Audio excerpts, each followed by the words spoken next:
Government tenure पूरी करने जा रही है। फेडरल गवर्नमेंट टेन्योर है ही नहीं, जब मैंडेट ही नहीं है तो क्या टेन्योर? भाई 5 साल पूरे होते देख रहे हैं आप। जिस दिन इमरान खान साहब ने कह दिया कि इनका तख्ता उलट दो, हम आपको दिखाएंगे कि हमने तख्ता कैसे उलटते। मैं आपको यकीन दिलाता हूं कि बतौर खादिम पाकिस्तान सूबों के साथ मिलकर हम अपने मेहनतकश भाइयों और बहनों और उनकी बच्चियों और बच्चों के लिए एक ऐसी खिदमत करेंगे कि जिसका रिकॉर्ड रहती दुनिया तक रहेगा कि वाकई एक ऐसी हुकूमत आई थी जिसने बंदा मजदूर का एहतराम किया।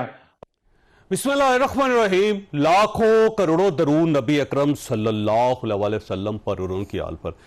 आज 1 मई है और आज पाकिस्तान में बहुत सारी तकरीबात हुई, बहुत सारे फंक्शंस हुए, लेकिन दिलचस्प बात यह है कि किसी भी फंक्शन में मजदूर नहीं थे। यानी जिनके ऊपर ये फंक्शंस हो रहे थे वो मिस थे उस सारे सिनेरियो के अंदर। दूसरा, आज पूरे पाकिस्तान में छुट्टी भी थी, लेकिन सिर्फ मजदूर की छुट्टी नहीं थी, मजदूर आज भी काम करता रहा है। तो ये जो एक तजाद है हमारी सोसाइटी में, क्या इस तजाद के होते हुए मजदूर कभी एम्पावर हो सकेगा? क्या उसका चूल्हा जल सकेगा? क्या उसकी ज़िंदगी तब्दील हो सकेगी? और आज भी प्राइम मिनिस्टर साहब ने कहा है कि सऊदी अरब से जो इमदाद आ रही है या यहाँ पे बिजनेस आ रहा है उससे पूरी इकोनॉमी चेंज हो जाएगी, लेकिन क्या उस चेंज का आम आदमी के ऊपर कोई असर होगा या नहीं होगा? ये एक बहुत बड़ा सवाल है जो हम आज के शो में डिस्कस करेंगे और आज 1 मई की मुनासिबत से ये होना भी चाहिए। इसके साथ साथ IMF का नया प्रोग्राम शुरू हो रहा है, 15 मई से उसका आगाज होगा, 24वां प्रोग्राम है। क्या इस प्रोग्राम से हमें कुछ ज़्यादा उम्मीदें वाबस्ता करनी चाहिए या नहीं, ये भी आज का इशू होगा जो हम आज डिस्कस करेंगे। और अब एक साइड पे इकॉनमी बेहतर हो रही है, दूसरी साइड पे सड़कें गर्म हो रही है। मौलाना फजलुर रहमान साहब भी आ रहे हैं। पाकिस्तान तहरीक इंसाफ ने भी बहुत सारी तहरीकें लॉन्च कर दी। अब पाकिस्तान तहरीक इंसाफ भी सड़कों पे होगी। जब सड़कें गर्म होगी तो इकॉनमी जो है क्या वो ठंडी तो नहीं हो जाएगी? इसके ऊपर भी आज बात करेंगे। और क्या वाकई PTI कोई इस्टेब्लिशमेंट के साथ मुज़ाकरात कर रही है या नहीं कर रही? क्योंकि अली अमीन गंडापुर साहब ने आज तस्लीम किया कि मुज़ाकरात होंगे, लेकिन इमरान खान साहब की टर्म्स एंड कंडीशन पे होंगे। तो क्या इमरान खान साहब की टर्म्स एंड कंडीशन तस्लीम की जाएंगी? ये भी एक सवाल है जो हम आज के शो में डिस्कस करेंगे। डॉक्टर फरहत सलीम साहब हमारे साथ तशरीफ रखते हैं, इकानमी के पाकिस्तान में सबसे बड़े माहिर हैं, आप इनकी बातें सुनते रहते हैं। फिर शुएब शाहीन साहब हमारे साथ तशरीफ रखते हैं, पाकिस्तान तहरीक इंसाफ के साथ इनका ताल्लुक। अभी ट्रेन मार्च करके इस्लामाबाद आए, 22 स्टेशनों पर इन्होंने तकरीर की है। पहले लीडर हैं पाकिस्तान तहरीक इंसाफ के जिन्होंने ये तहरीक शुरू किया है इस फेज के अंदर। बाकी सब अभी तैयारियां कर रहे हैं। हमारे लिहाज राना साहब हमारे साथ तशरीफ रखते हैं, सीनियर सहाफ़ी दोस्त हैं हमारे, और ये भी आज बात करेंगे। डॉक्टर साहब आपकी तरफ आना है, ये फरमाइएगा, एक साइड पे सड़कें गर्म हो रही हैं, दूसरी साइड पे इकॉनमी गर्म हो रही है, तीसरी साइड पे IMF आ रहा है, ये पाकिस्तान जा कहाँ रहा है? इससे सबक सीखना है। जब ये बात जो कुछ आपने अभी कहा, देखिए आज 1 मई, आप मई 2023 अगर याद कर लें, ठीक, मई की 12 महीने पहले आग का दरिया था, ठीक है। और वो मैं इसलिए कहता हूं कि हुकूमती अदाद-ओ-शुमार जो मई 2023 में थे, ठीक, वो बताते थे कि आटे की कीमत में 99% इजाफा हुआ 2023 में, 2023 एक साल के पीरियड के ऊपर। अंडे को 85%, गैस 570%। तो ये सीरियसली आग का दरिया था, ना सिर्फ 24 करोड़ पाकिस्तानियों के लिए।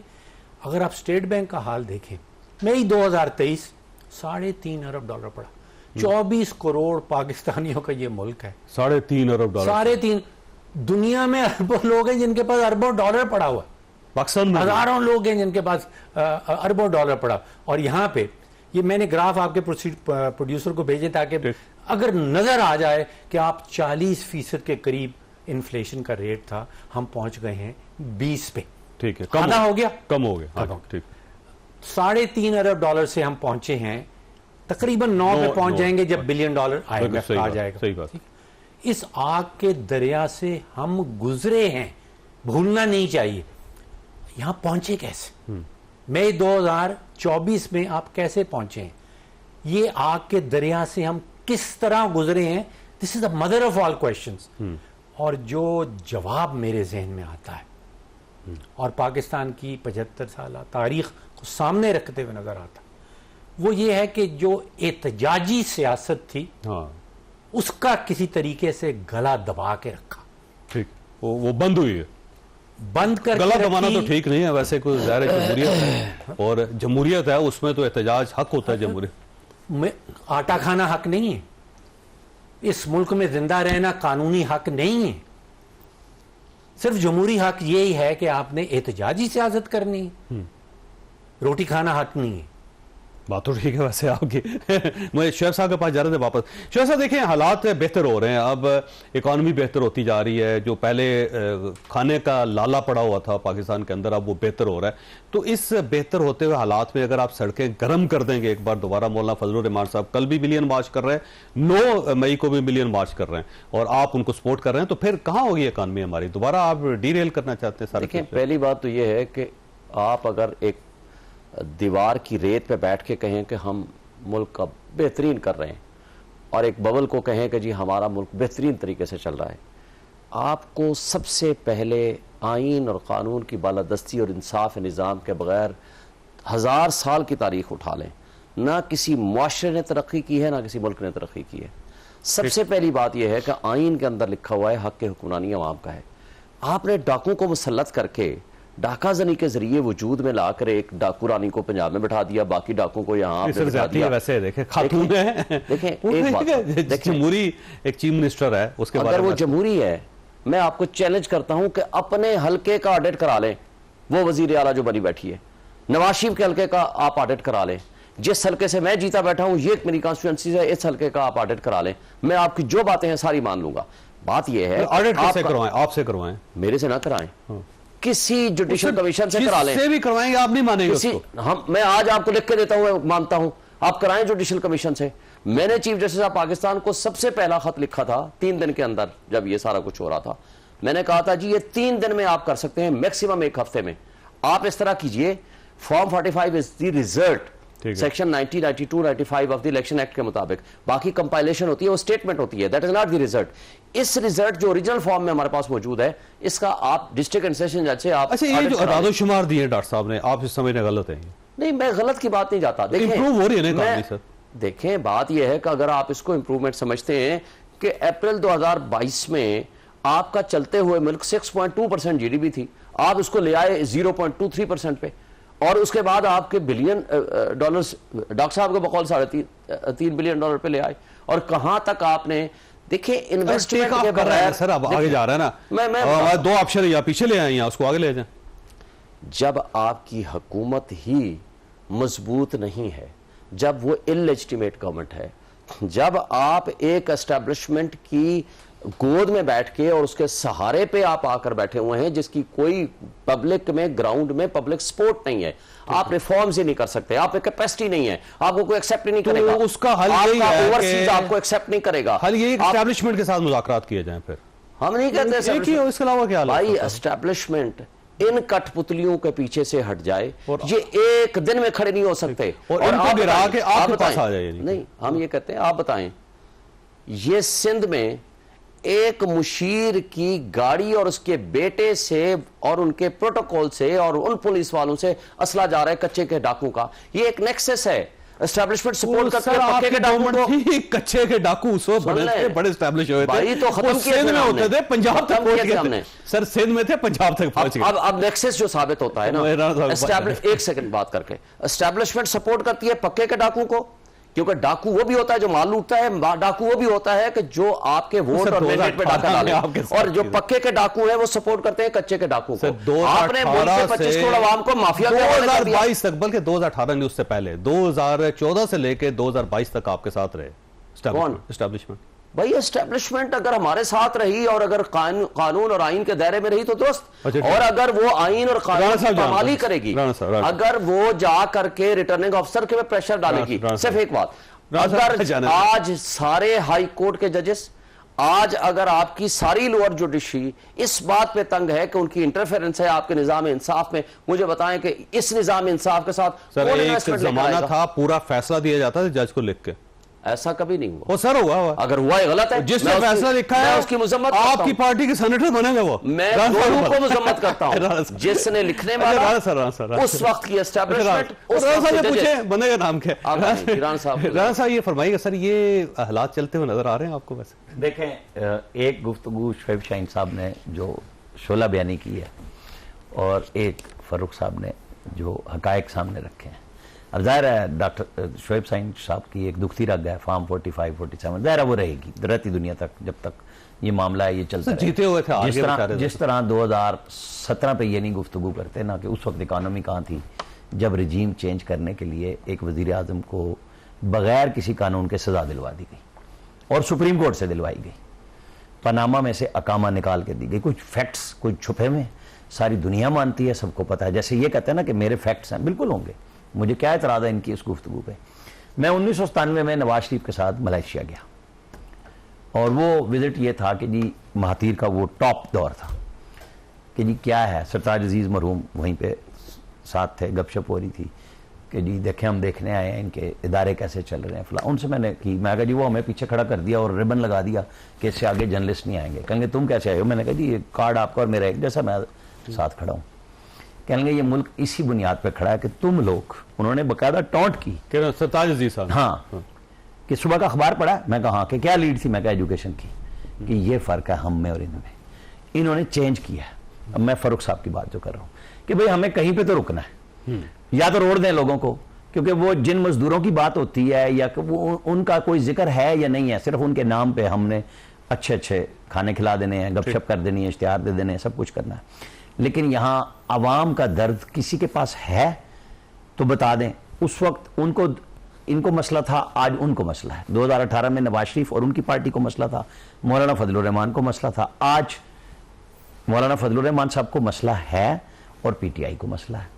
ठीक है, हर एक का अपना अपना एक है कि जी मैंने इससे बाहर नहीं जाना, मेरा दायरा बंद है, पाकिस्तान को भी उसी दायरे में रखा हुआ। वो कहते हैं हमारे लिए पेट का अपना अपना दर्द होता है। हमारा अलमिया यही है कि इस वक्त कोई डायलॉग इस बुनियाद पे नहीं हो रहा। फारूक साहब की कई बातों से मुझे इख्तलाफ होगा, लेकिन असल इशू ये है कि वो जो पेट है आम आदमी का, उसके भरने का कोई बंदोबस्त है वो नहीं है। अगर वो आग का दरिया था तो वो एलीट के लिए बिल्कुल नहीं था। अच्छा, मैंने राणा साहब ब्रेक लेनी, आपके पास सवाल छोड़ के जा रहा हूँ कि जो मौलाना फजलुर रहमान साहब और इमरान खान साहब मिल रहे हैं, अगर इन दोनों के मलाप से जलसे शुरू हो गए पाकिस्तान में, तो गवर्नमेंट रेजिस्ट कर सकेगी, बच सकेगी या नहीं? छोटी सी ब्रेक, और ब्रेक के बाद दोबारा जरूरत।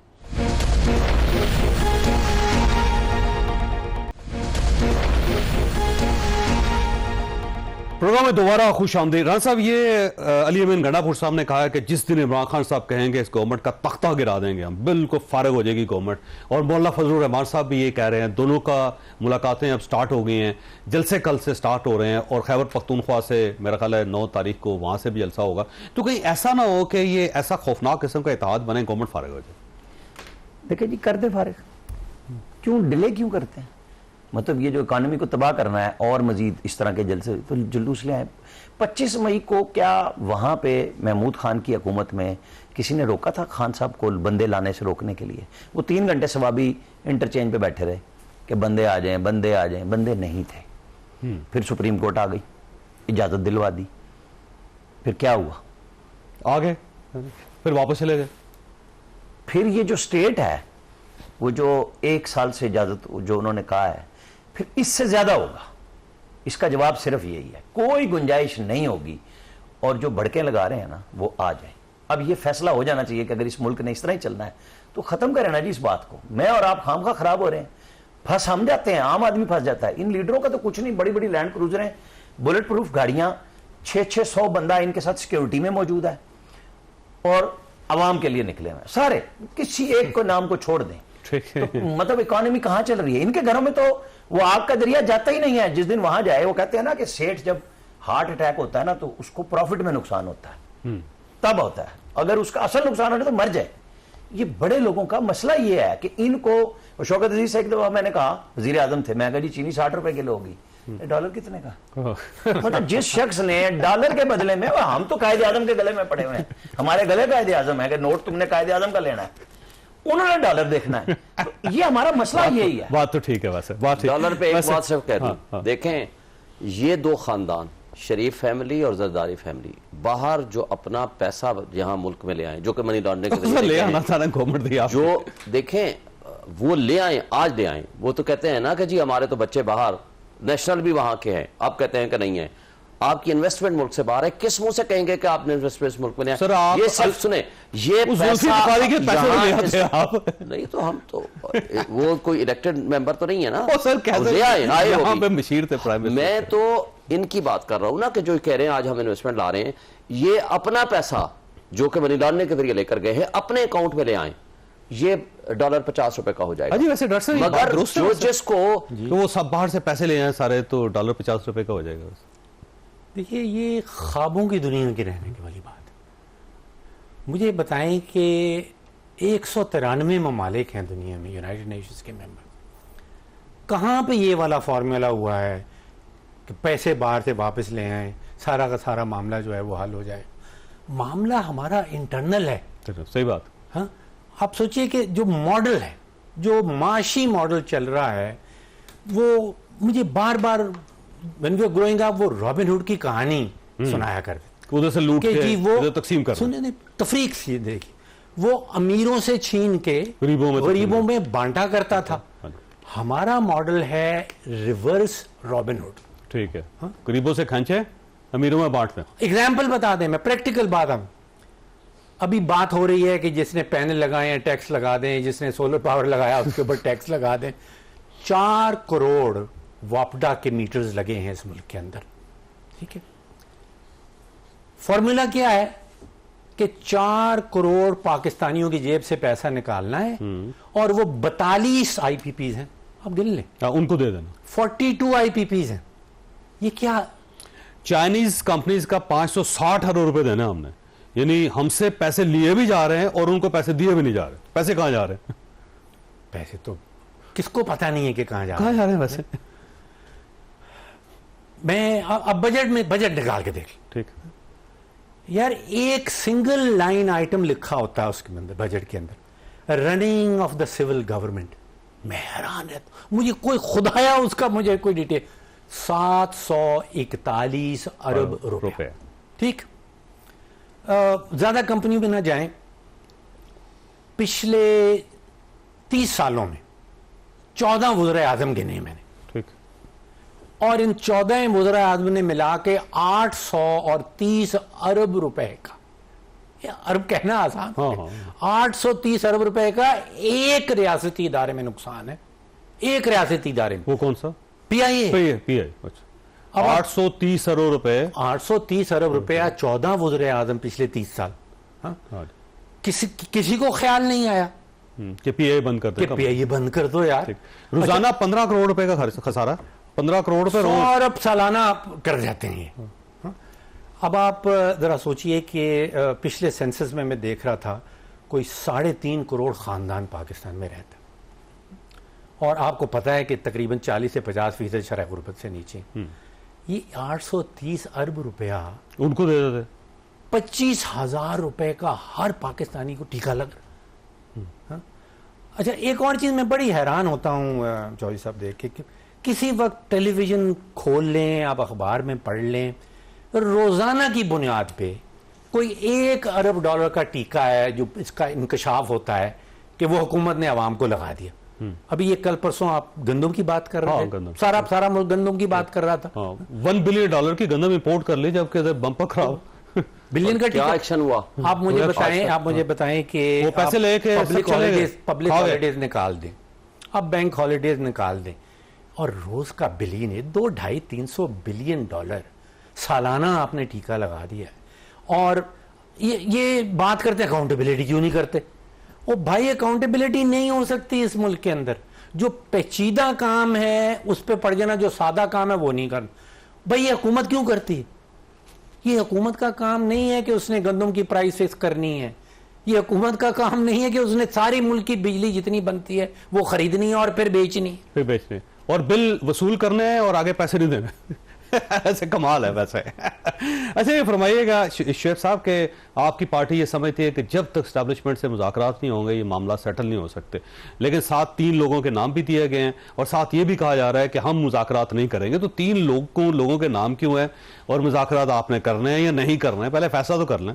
देखिए, पहली बात तो यह है कि एस्टैब्लिशमेंट से हमारे कोई मुज़ाकरात नहीं है, अगर किसी एक बंदे ने हमारे किसी ने प्रपोजल दी है तो that is not the decision of the party. तो फिर पहली बात, कमेटी क्यों बना दी सर? कोई ऐसी कमेटी नहीं है कि जो उनके साथ जाकर मुज़ाकरात तो किन से कैसे करेंगे भाई? मुज़ाकरात के लिए जो बाकी दीगर पोलिटिकल पार्टीज के साथ, उनके साथ टीम को छोड़ के तहरीक के लिए, वो उनके लिए। तो मौलाना फजलुर रहमान साहब से हो रहा है, मतलब देखिए 3 पीपल्स पार्टी, PMLN और MQM को छोड़ के बाकी सबसे बात करेंगे। एक बात मैं बताऊं, कैसर बंगाली की एक 3-4 दिन पुरानी आप उसकी स्टेटमेंट उठाओ, उसने क्या कहा है? उसने कहा फाइनेंस मिनिस्टर सिर्फ इसलिए आप बना रहे हैं, वो आए कि कर्जा लेके कर्जा उतारना है, ये टोटल आपका काम रह गया है, कोई पाकिस्तान नहीं चल रहा और जो हालात में पहुंच चुका है उससे कोई बेहतरी। सर आपके दौर में भी यही था? हमारे दौर में ऐसा नहीं था। 6.2%। सर ठीक है, डॉक्टर साहब की अपनी एक राय हो सकती है। इतनी बड़ी स्माइल है। सर मैं बताता हूँ, 6.2% की GDP, उसको आपने निकाल के उस बंदे को अगले साल 0.2 नहीं थी। सर इनके आदाद शुमार उठा लें, इन्होंने 6.1% बताई थी मिफ्ता इस्माइल ने। सर बिल्कुल, मैं आपको 6.1 6.2% थी, और अगले साल की उनके आदाद शुमार जो गवर्नमेंट आई, उन्होंने कहा 0.23% आई है। एक साल के अंदर आपने इस मुल्क की तबाही निकाल दी। अब आगे आते हैं, मुझे बता दें किसान का आज जो हशर हो रहा है, जो तबाही मचाई हुई है, मुझे बता दें कि ये किसी भी मुल्क में ऐसा हो सकता है? आपने 3900 तय किया, कम किया, ज्यादा किया, छोड़ दें, और आप उसको लेने को तैयार नहीं है। उनके पास उसका कोई जखीरा करने की जगह नहीं है। तो रियासत को गन्ना खरीदनी क्यों चाहिए? क्यों खरीदे भाई? क्यों ना खरीदे? ओपन मार्केट है भाई, आप बेचें ओपन उसको। मार्केट ये थोड़ी है कि आप अपने ज़राअत को, ज़राई किसान को, अगर आप उसको सपोर्ट नहीं देते। अच्छा सर, ओपन मार्केट में वो बेचे जितनी चाहे, सकता ना, एक्सप्लॉयटेशन है। फिर तो आपने एक्सप्लॉयटेशन को रोकना है। हर घर में आटा चाहिए, हर घर में गंदम चाहिए, लेकिन गंदम किसान जो है ना वो बेचेगा। इसलिए रोकनी है आपने, उस किसान के पास रिजर्व करने का कोई मैकेनिज्म नहीं है। आपने इसको मैकेनिज्म बनाना है, ग्रीन पाकिस्तान की तरफ लेकर जाना है, तो आपने किसान को सपोर्ट करना पड़ेगा, आपकी इकोनॉमी भी बेहतर होगी। आपने अपने मुल्क को चलाना है, नहीं चलाना? बाद में चूहे खा जाते हैं। अच्छा छोड़ दें इस बात को, मुझे बताएं गवर्नमेंट ने, अच्छा इस बात को छोड़ दें, गवर्नमेंट ने डिटरमिन किया ना 3900, क्यों नहीं 3900 उसको मिल रहे? आज 2500-2600 मिल रहे हैं। इससे अच्छा फिर किसानों के साथ आप मुज़ाकरात करें, अगर वो एहतजाज करते हैं, एहतजाज के साथ प्यार। पहले तो आप गवर्नमेंट से मुज़ाकरात, किसान की बारी बाद में आएगी। पहले तो आप मुझे बताएं, किसान के साथ ये जुल्म करना, उनको उठा के जेलों में डाल देना, उनको मारना, तशद्दुद करना, ये हमारे मुल्क की कहां से पॉलिसी आ गई? अच्छा उससे आगे चलते हैं सर, मुझे बताएं। सॉरी साहब, मैं बात देखिए, ये कर लें ताकि ब्रेक लें। इनका पेशा डिफरेंट है। शाहीन साहब का वकील हैं। जो बात ये मईशत के हवाले से कर रहे हैं, ये दुनिया भर में पिछले 35 सालों में रिजेक्ट कर दी गई है। नहीं, फिर क्यों गवर्नमेंट पॉलिसी बना के बैठी हुई है? कहीं इसके ऊपर अगर पॉलिसी है तो उस पर अमल दरामद तो करें। अगर पॉलिसी बनाई है, सिर्फ एक सेकंड बड़ा सिंपल सा एग्जांपल, डॉक्टर साहब एक सेकंड, जो सऊदी अरब से डॉलर्स आए हैं उसके गन्ना खरीदना। सर मुझे एक बात यह है कि या तो पॉलिसी ना बनाएं, अच्छा मुझे नहीं पता बननी चाहिए नहीं बननी चाहिए, मैं इकोनॉमिस्ट नहीं हूं, बना दी ना, उसके ऊपर अमल दरामद ना करने की मुझे वन गुड रीजन बता। मुझे ब्रेक लेने दें। आखिरी बात, वन गुड रीजन मैं बता। आखिरी बात सर, $18 बिलियन मुफ्त मराद दे रहे हैं आज आपका मुल्क तबाही के दाने पे पहुंचा। $18 बिलियन जी, ये UNDP की रिपोर्ट है। मुझे बताएं आप $18 बिलियन हमारे पास है ही नहीं, देंगे कहां से? सर मुफ्त मराद जो आप दे रहे हैं, ये 2019 की रिपोर्ट है। मरात इमरान खान के दौर में थी या नहीं थी? हाँ ठीक है, सवाल एक छोटी सी ब्रेक, और ब्रेक के बाद दोबारा जरूरत।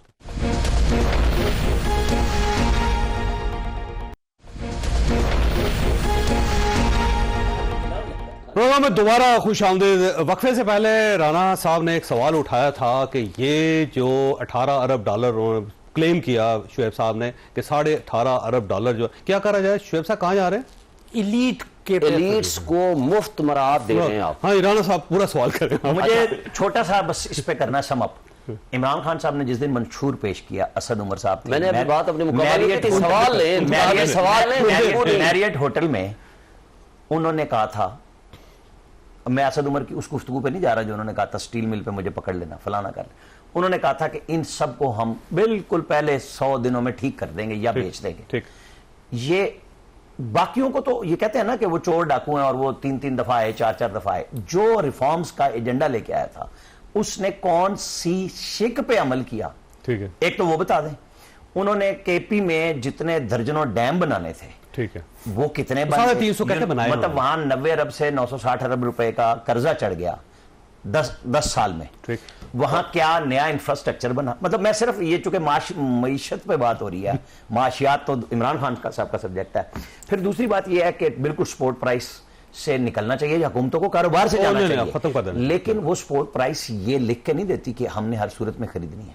पिछली दफा यही निगरान हुकूमत थी, पंजाब में इन्होंने शायद 600 अरब रुपए का जो गंदम का प्रोक्योरमेंट का इशू बना हुआ था ना, जो सर्कुलर डेट जिसको कहेंगे आम फैम में, वो खत्म किया इस चीफ सेक्रेटरी ने जो आज बैठा हुआ है। उनके जहन में ब्यूरोक्रेटिक स्ट्रक्चर ये है कि जी हमने जो काम किया ना, अब इसको लेके चलें ताकि ये दोबारा ना खड़ा हो जाए। मरियम नवाज 3900 रुपए की स्पोर्ट प्राइस पे है।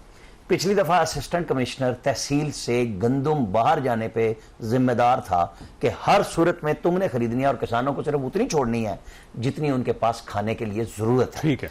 उस वक्त सारे किसान चीख रहे थे कि जी हमारी गंदम है, हम जहां मर्जी बेच दें। मैं किसान के खिलाफ नहीं बोल रहा, लेकिन ये 1 साल के अंदर, इसके अंदर मैं आऊंगा बीच में, वो जो अफगानिस्तान नहीं जा रहे ना गंदम, जिसकी वजह से क्राइसिस है, इंपोर्ट कर लिया, आज अफगानिस्तान में सस्ती है, पाकिस्तान में महंगी है। इशू ये है कि ये निगरान हुकूमत भी तो इसी पाकिस्तान की थी, और मार्च तक में यहां पे लंगर अंदाज होते रहे शिप्स उनके। यहां पे कोई इसीलिए सिस्टम नहीं बनता कि वो जो दूध शहद की नहर 6.2 पे बह रही थी, वो फरवरी 2022 में जब IMF के साथ धोखा किया, तकरीर करके कि मैं पेट्रोल 10 रुपए कम कर रहा हूं, बिजली 10 रुपए कम कर रहा हूं, वो क्राइसिस पैदा हो गया। नहीं, आपने दुनिया को बाकायदा पहले आप एक मान के आए, मंसूबा लेके आए, और आपने धोखा दिया। बदले में आज हमारे साथ इसलिए बुरी हो रही है कि तुम्हारा वो इमरान खान को नहीं कहते, वो कहते हैं पाकिस्तान ने मुआहदा किया था। जब ट्रस्ट डेफिसिट होता है तो ये मसाइल होते हैं कि हम दुनिया में किसी को, वो हमारा वजीर आजम किस तरह बेचारा मिन्नतें करता फिर रहा, यार 1 अरब डॉलर तुम दे दो इस्लामिक डेवलपमेंट, और जी मैडम मैं ले आया हूं, मुझे वो पैकेज देते। मतलब ये सब हम जो बोया है हमने, हम काट तो उसी को रहे हैं। अल्टीमेटली जब जाके अमेरिका में कहते हैं ना, अफगानिस्तान में जो हमने बोया हम आज उसको काट रहे हैं, और हम एक शिफ्ट कर रहे हैं। लेकिन उसके बाद शिफ्टिंग क्या हुई, हम एक और गले में पड़ गए। वो ये कहते हैं जब आप सांप पालते हैं और ये आपका ख्याल ये होता है कि आपको नहीं डसेगा, तो ये आपकी बेवकूफी होती है, अल्टीमेटली आप ही को नुकसान होता है। डॉक्टर साहब मैं वापस आता हूं। एक बात से मैं आपने इनको टाइम दिया था सांप की जगह सवाल करने को, आपने पूरा टाइम इनको दे दिया। मैं वापस आता हूं। अच्छा, अपना टाइम ही भूल गए। पक्की बात। देखिए बात डॉक्टर साहब वो कहते हैं कि हमारा दौर बेहतर था, ये दौर खराब है। मैं गंदम वाली और चूहे वाली एक बात आपको बताना, ये कहते हैं कि हुकूमत गंदम खरीदे, सपोर्ट प्राइस करे। 3900 रुपए में 5 लाख टन गंदम एक हुकूमती गोदाम में पड़ी थी। ये कुछ साल पहले की बात है। वो चूहे जब वो खोला गया हाँ, तो उन्होंने कहा कि चूहे खा गए। आप मैंने कहा कि 5 लाख टन गंदम है, कितने एक चूहा 2 ग्राम खा लेगा, अगर बहुत मोटा है तो 3 ग्राम खा लेगा। तो 5 लाख टन गंदम खाने के लिए आपको कम से कम 2.5 करोड़ चूहा चाहिए, जो 4 से 5 साल ये खाता रहे और कोई काम ना करे, सिर्फ गंदम खाए, सिर्फ गंदम खाए, पूरा मुल्क ही ताउन से मर जाए। लेकिन तो एक्शन क्या हुआ उनका? आप फिर ये कह रहे हैं कि हमें ये एक्शन क्या? आपकी गवर्नमेंट, हमें ये पॉलिसी बनानी है। ये उनकी गवर्नमेंट थी, इमरान खान साहब की। मुझे याद सिंध के अंदर गवर्नमेंट थी ना सर, सिंध के अंदर वफाक है सर, वफाक है, आप नैब आपके पास है, बना लेते, नैब ने रेफरेंस बनाया, और उसके बाद जरदारी साहब और नैब का जो गठजोड़ है या एस्टेब्लिशमेंट का गठजोड़ है, आज तक उनके खिलाफ एक्शन क्या हुआ? एक्शन तो लेना नैब का काम था ना, या प्राइम मिनिस्टर ने जाकर उनको गले से पकड़ना था। खुदाया ये मेरे कान पक गए यार, 50 साल से अकाउंटेबिलिटी करनी है, हिसाब करना। मेरे भाई रियासत इस काबिल नहीं है, हमने हल ढूंढना है, पेट नहीं हल अकाउंटेबिलिटी नहीं है, हल ये है कि हुकूमत कारोबार से बाहर निकल जाए। अच्छा सर, इसके अलावा और कोई पब्लिक को करना दे। अच्छा, वैसे जो इनका वादा भी था पीटीआई का, खैबर पख्तूनख्वा में आपकी गवर्नमेंट है, आप वो गलतियां ना करें जो पंजाब के अंदर हो रही, वफाक के अंदर हो रही, सिंध के अंदर हो रही, आप वहां पे अपने मामलात को ठीक करना। बिल्कुल हम करेंगे, बिल्कुल करेंगे। उसमें इंशाल्लाह 3 महीनों में कुछ नहीं हुआ, बेस्ट गवर्नेंस होगी, आप देखिएगा। अली अमीन गंडापुर साहब बयान देने के अलावा कुछ नहीं कर रहा है। अली अमीन गंडापुर बहुत बेस्ट परफॉर्मर है। आपको मैं 2-3 चीजों का जवाब दे दूं, मुझे दोनों भाइयों ने जो बात की है। सबसे पहली बात यह है कि गंदम जो चूहे खा गए ना, तो उसका एक्शन लेना नैब का काम था, उन्होंने इनिशिएट किया, क्यों बंद कर दिया? अच्छा, आगे चलते हैं। नैब को जो कहते थे ना एक रात के अंदर, आज की नैब को क्या कहते हैं मुझे बता दें? आज की नैब को कौन कहता है और क्या कहते हैं? वो आप जैसा बंदा होना चाहिए जो नहीं, पैसा- नैब ने माशाल्लाह। आजकल किया गया है, वो तो फारग है। नहीं, नैब से एक काम कर रही है, किसको एक खाया? काम कर रही है, हाँ, करवा। किसको पकाया? तोशाखाना, सुन लेना, कर। तोशाखाना का चौथा केस बना रहे हैं भाई मैं इमरान कह रहा खान हूं, के नैब खिलाफ। ने किया गया, किसको नैब खाया? ने सिर्फ इमरान खान को रेंजर्स के जरिए, एसएसजी कमांडोज के जरिए हाईकोर्ट से किसने उठाया? कौन ले गया 9 मई को उसके सीसीटीवी फुटेजेस? नैब ने कौन काम क्या कर रहा है? सर नैब कर रहा था वो। तो नैब ने कहा, पता है आपको, नैब ने कहा कि हमने अपने वारंट को एग्जीक्यूट कराया through ministry of interior. Ministry of interior का सेक्रेटरी आया, उसने कहा मुझे तो ये लेटर ही नहीं मिला। रेंजर्स को किसने कहा था उठा के ले जाओ? मुझे आप बताएं कौन लोग थे वो कहने वाले? वैसे कौन थे? सारे एस्टेब्लिशमेंट के लोग थे, वो कहने वाले थे। उनको नैब को पता नहीं, नैब का कोई नुमाइंदा नहीं, हाईकोर्ट से आप उठा के ले गए, आज तक सीसीटीवी फुटेज नहीं मिली। कैसे ये? अच्छा फिर आगे चलते हैं, मुझे ये बताएं। रेंजर्स तो इतना बाहर जा रहा है, ऐसा नहीं इकबाल को दाखिल ही नहीं होने रब देते। साहब, ऐसे एक इकबाल सेकंड, गेट पे एक खड़ा सेकंड, है, एक वो सेकंड। कहते हैं मैं वजीर दाखिला हूं, मैं बॉस हूं आपका। उन्होंने कहा जी होंगे लेकिन अंदर नहीं दाखिल हो सकते। फिर अच्छा जी आगे चलते हैं, मुझे बताएं पीडीएम 1 वाले तो आए थे महंगाई मुकाऊ मार्च लेकर, यही था ना कि इमरान खान अगर 1 रुपया भी बढ़ाता है पेट्रोल या कोई महंगाई बढ़ती है तो हमारे दिल को कुछ होता है। ये आए थे इनके दोस्त, वो आकर के महंगाई का जो हशर किया वो आपने देख लिया। ये आपको कैसे लिहाजा पता होगा कि इनके दोस्त हैं? मुझे सब पता है, अच्छा पता। सब पता है। ठीक। अच्छा जी आगे चलें। अब आपको एक बात और कह रहे हैं कि अगर उसने 10 रुपए कम किया था ना इमरान खान ने, शौकत तरीन के बकौल हमारे पास पूरी अरेंजमेंट मौजूद थी 600 अरब रुपए के हिसाब तो सर आपने एग्रीमेंट उससे तोड़ा आगे- था IMF का? नहीं तोड़ा, कभी नहीं तोड़ा। उससे अगर टूट हमने गया तोड़ा था। होता, सुन अगर हमने तोड़ा होता, सब्सिडी दी, मिफ्ता आपने लिख के इस्माइल- दिया कि सर, कोई सुने। सब्सिडी नहीं होगी, आपने तोड़ दिया, उसके सर, बाद हमारे पास क्राइसिस पैदा हो उसका गया। नतीजा बता सर दो। एक मिनट सर, उसका डॉक्टर साहब नतीजा- मेरी बात मुकम्मल हो जाए फिर आपको देना। मुझे एक बात बता दें, फिर मिफ्ता इस्माइल उसी 2 महीने में कैसे ले आया? नहीं मिला था ना, ये आपको इसहाक डार अफलातून जो बुलाया था उसके जमाने में प्रॉब्लम हुआ। सर, मुझे ब्रेक लेने दें। अच्छा जी, उसके बाद भी ब्रेक मेरे ले अभी लेने बातें दें। बाकी जवाब हैं। फारूक साहब का भी बड़ा अभी जवाब मेरे अभी आने हैं। मुझे ब्रेक लेना, छोटी सी ब्रेक, और ब्रेक के बाद दोबारा आ जाओ।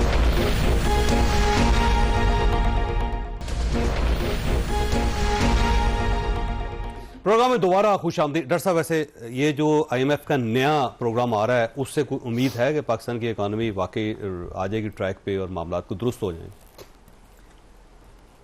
78 साल से IMF कायम। ये मालियाती इदारे जो हैं ये आर्टिकल्स ऑफ एग्रीमेंट के तहत काम करते हैं, ठीक। इनका मैंडेट है।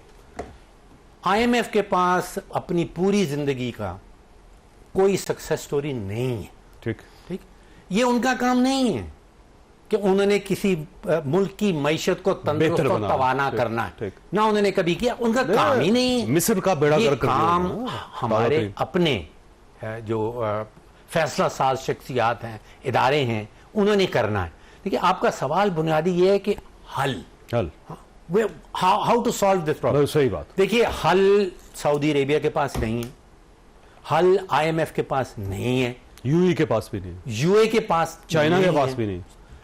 हल जो तरीकाकार सीखने का है, देखिए सऊदी अरबिया की जो इन्वेस्टमेंट है, UAE की जो इन्वेस्टमेंट है, ये पिछले साल भर में इनका तरीकाकार मुकम्मल तौर पे बदल गया। ठीक है। ये वो जियो स्ट्रेटेजिक के जी आपके पास एटम बम, आपको पैसे देंगे, वो खत्म हो गया काम। अब क्या हमने सीखना है? इनका एक डेलीगेशन गया मिस्र में, कायरो में बैठा, 2 हफ्ते के लिए $6 अरब की सरमायाकारी करके आया। ठीक।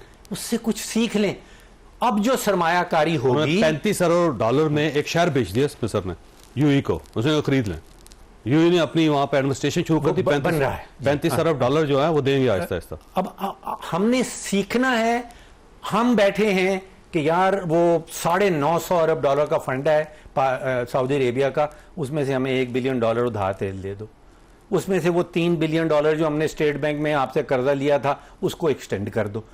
यार this is living in the past. आपने शराकतदारी करनी है। वो पैसे लगा रहे हैं कंपनीज के अंदर जो मुनाफा बख्श शराकतदारी करेंगे, ठीक है, वो प्रॉफिट लेंगे सर। आप ये करें। पकी पकाई ताजा रोटी आपने उनके सामने रखनी है। IMF के पास सोल्यूशन नहीं है, सऊदी अरेबिया के पास सोल्यूशन नहीं है। सोल्यूशन ये है कि आपने अपनी मईशत को इस काबिल करना है कि वो मुनाफा बख्श शराकतदारी वो बिजनेस फ्रेंडली होंगे तो बिजनेस चलेगा, बिजनेस चलेगा तो इकॉनमी चलेगी। राणा साहब वैसे ये डायलॉग जो हो रहे हैं गवर्नमेंट डायलॉग्स पे आ जाता हूँ, आपका सवाल समझते हुए जो फारूक साहब कह रहे हैं। सऊदी कंपनी जब SIFC पे आने लगी ना, तो मैंने कुछ चेक किया, उन्होंने कहा यार तुम्हारी तो जो लिमिटेड कंपनी है वो भी फैमिली की है। यानी फैसलाबाद में अगर कोई खानदान है या गुजरांवाला में है तो वो मामे फूफी के पुत्र सारे बैठ जाते हैं, 4-5 कंपनी लिस्ट करा देते हैं और फिर एक दफा ठीक चावल बेच के, एक दफा ठीक स्टील का माल बेच के अगली दफा 2 नंबरी करते हैं। जो फरूक साहब कह रहे हैं वो ये है कि वो अमेरिकन कंपनियां, बड़ी दुनिया की इन्वेस्टमेंट कंपनियों को आपके मुल्क में भेज चुके हैं। उन्होंने अपनी राय बना लिया कि हम यहां इन्वेस्टमेंट कर सकते हैं। ठीक। अब आप या तो 6 दिन में जैसे मिस्र ने कर दिया, या यहां पे हर सूबे ने अपनी टांग अड़ाई भी होती है कि जी ये मेरी खुद मुख्तारी है, इसमें मेरा हिस्सा कितना है, इसमें मेरे वजीर आला का हिस्सा कितना है और फलाने का कितना है। यहां हम मुसलसल इस चक्कर में फिर रहे हैं। फौज आ गई पूरी तरह मैदान में, SIFC में दबा रहे हैं सबको कि यार खुदा का वास्ता है, इन्वेस्टमेंट आपके सूबों को प्रॉफिट मिलना है। ठीक है। हम कोई पेपर तैयार करने के लिए तैयार नहीं है। सबसे बड़ा मसला ही तो हमारी फौज है पैसा भाई, ना वो कानून और आइन की बालादस्ती होने देती है, फौज से वो कर लेना, ना बालादस्ती कानून की होने देती है, ना निजाम इंसाफ को दुरुस्त होने देती है, ना इंसाफ। ये आप अपनी बारी पे कर लीजिएगा, मैं आप कुछ और कह रहा हूं कि जब एक काम वो करने के लिए उनको बदले में प्रॉफिट चाहिए। उन्होंने स्विट्जरलैंड में खड़े होकर कहा था 2 साल पहले ना कोई मदद देंगे, अब हम सिर्फ इन्वेस्टमेंट करेंगे जहां हमने करनी है। ना पूरी दुनिया यही कह रही है, ना कर्जे हम ले सकते हैं, इन्वेस्टमेंट चाहिए। आप इशू ये है कि एक आप ठीक कर लें, दूसरा है उसके लिए एक माहौल भी चाहिए, डायलॉग, जो आपने सवाल किया कि एक तरफ आप प्रेशर डालें कि जी सारे लोग घुस जाएं। ये जो आज इनको मिलिट्री बुरी लग रही है, ये उस वक्त कहते थे जनरल बाजवा डॉक्टर आए, मिलिट्री डिप्लोमेसी, वो खुद कहते थे मिलिट्री डिप्लोमेसी। मैं PTI वो इमरान खान के 600 चौधरी साहब के दोस्त हैं, उधर मैं फिर वो पॉलिटिकल इमरान खान साहब के दोस्त हैं। वो खुद कहते थे दोस्त उनका सिर्फ एक ही था, नहीं इमरान आया। खान। ये नवाज अब तो आपके हैं ना, ये नवाज शरीफ फौज को उकसा रहा है। इससे अच्छा जमहूरी जर्नैल नहीं है जो जवाब नहीं दे रहा। ये जनरल बाजवा, ये इमरान खान के लफ्ज हैं, मेरे नहीं है, वैसे शेर ये साहब, पब्लिक में लिखे हुए हैं। इशू सीधी ये बात है कि डायलॉग अगर- के बगैर गुजारा होता नहीं। मैंने बात स्टार्ट में फारूक साहब के जवाब में कही थी और इनके कि ले आए, फिर आपको स्टेट का भी पता चल जाएगा। आपने अडियाला से छुड़ाना है बंदा जबरदस्ती, तो आप ये काम कर गुजरे। वैसे डिले शेर ना साहब, करें। आपके ज़हन में कोई आइडिया है कि कैसे मुल्क को चलाया जा सकता है? मुल्क को चलाया जा सकता है कानून और आइन की हुक्मरानी के साथ, निजाम इंसाफ की बेहतरी के साथ, जमहूरियत को सही मानों में जमहूर का फैसला तस्लीम करने के बाद।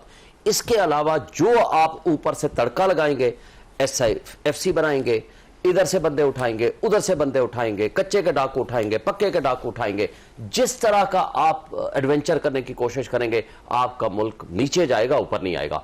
आप इन 3 उसूलों पे आ जाओ, आइन और कानून की पंजाब का बड़ा बालादस्ती- डाकू तो नहीं ना साथ में सुन लाना। लेना सर, आइन सुन लेना सर, आइन और कानून की बालादस्ती, निजाम इंसाफ की दुरुस्तगी और जमहूर के फैसले को तस्लीम करना, उसके ये लिए 4 पॉइंट्स पे आप आ जाओ, आपका मुल्क यूं ऊपर जाएगा। नहीं, आपके साथ बैठे हैं ना वो, ये अपने तौर पे फैसला कर लें वो। नहीं, हमारे आपको साथ बगैर साइड पे कर बैठे लें। अपने तौर पर फैसला कर लें, कोई वो भी। तो फैसला कैसे करेंगे? आप इनको मानते ही नहीं। हाँ, तो हम नहीं मानते इसलिए कि अवाम नहीं मानती। तो फैसला कैसे अवाम करेंगे? ने हुकूमत बना लो, सारा अवाम हम ओ भाई, आप बैठे उनके हैं, साथ फैसला बैठी उसमें थी ना। ना। ना, आप- हाँ, नहीं, मुझे बताएं घर पे डाकू पे कोई आपके तो घर आज पे नवाज शरीफ- देखें, शहबाज आपके शरीफ घर पे हुकूमत में डाकू नहीं काबिज बैठे। हो जाए, हम जाएं डाकू भाई मेहरबानी करो, हम हाथ जोड़ते हैं, आए मीठी बातें कर लें हमारे साथ। भाई डाकू से पहले माल गनीमत वापस लो, उसका उस माल को, मुकदमा को वापस लो, माल को कहो कि तू डाका वाला माल वापस करो असल वारसों के पास, ठीक। और उसके बाद आए बैठे बात करें। डॉक्टर साहब, हम आपको प्लीज। सजा से अच्छा, निजात डॉक्टर देते हैं, साहब। सजा से हम उनको छोड़ सकते हैं, मगर ये तो नहीं कर सकते कि डाकू के साथ बैठ के हम प्यार मोहब्बत की बातें करें। अच्छा आज डॉक्टर, भी आए, वैसे आपको कोई इम्कान है कि पाकिस्तान तहरीक इंसाफ किसी वक्त बैठ सकेगी इन सब के साथ और मामला दुरुस्त कर सके? जो सा बड़ा बुनियादी सा सवाल है, वो ऐसा काम क्यों करें? देखिए, ये सिर्फ पाकिस्तान का ये तरीका है, सियासत एक नहीं है, ये पॉपुलिज्म की सियासत है। इसमें मैं 24 करोड़ पाकिस्तानियों में ईमानदार तरीन शख्स हूं, खुद ही फैसला कर लिया। और बाकी नहीं, अवाम सारे ने के फैसला कर सारे- दिया ना, 8 फरवरी को अवाम ने फैसला देखिए, करके दे दिया। वोट तो मिले ये वैसे आप देखिए, ये ब्राजील में ये हो रहा है, ये हंगरी में ये हो रहा है, दुनिया में ये आपको वोट दिलवाता है, ये चूरन बिकता है। आप ये सोच क्यों सकते हैं कि जो मेरा चूरन ऑलरेडी बिक रहा है मैं उससे परहेज शुरू कर दूं? तो फिर स्टेट कैसे चलेगी? स्टेट जो मॉडल मैंने आपको बताया, सियासी मॉडल जो चल रहा है, इससे तो स्टेट नहीं चलती। ठीक है, देखें जो साहब, वक्त जिस भी जमहूरी और तहजीब याफ्ता मुआशरे में वोट के जरिए तब्दीली आती है, अगर आप वोट को ताकत को तस्लीम नहीं वोट को करते इज्जत दो। तो फिर फाशिज्म है। हाँ, हम तो कहते हैं वोट को इज्जत दो, लेकिन आपने, आपके दोस्तों ने वोट को इज्जत देने के बजाय वोट को इज्जत देना शुरू कर दी, और उसके बाद क्या हुआ?